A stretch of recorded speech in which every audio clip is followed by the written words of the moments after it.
questions, and my first question is like why we get bad dreams sometimes, even we have read Azkar at night, but after all of that we get it. Why is it طيب so? بارك الله فيكي. That's a valid and a good question. Saying the Adhkar is one of the greatest means of protection and prevention. But there are many other factors which could still lead to experiencing bad dreams. Psychological and psychiatric factors. People with depression, people who are suffering from calamities, it's overwhelming. And that's why when they recite the Adhkar, they're not even attentive to what is being recited. They just recite it. I myself, the moment I recite it with tafakkur, with tadabbur, wallahi my night is different than when I just recite it. Okay?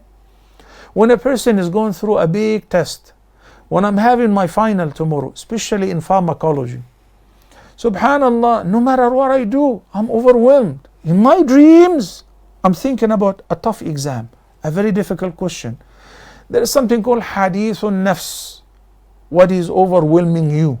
What you've been thinking about? What is worrying you? It imposes itself on you.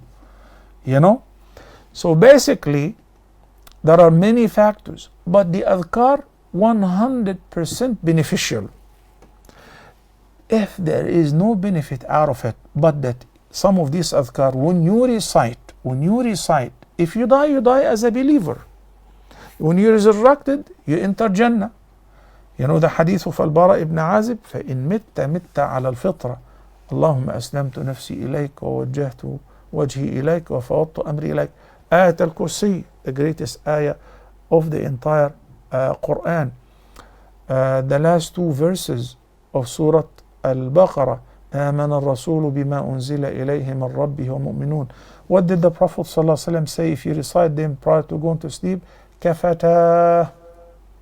Kafata, they are very sufficient for him. As means of protection, yes. As means of concluding your day with a declaration of faith, yes indeed. As means of, if I die in this condition, I enter Jannah because I declared I'm a believer in Allah and His messengers and in His books and in the last day, yes, all of that is valid. And it does work with average people. But as I said, there are some people who are being overwhelmed and their inner mind is preoccupied. So even when you're reciting Quran, you open the Quran, you read in the Mus'haf, but your mind is somewhere else. May Allah guide us to what is best, and may Allah protect us against every evil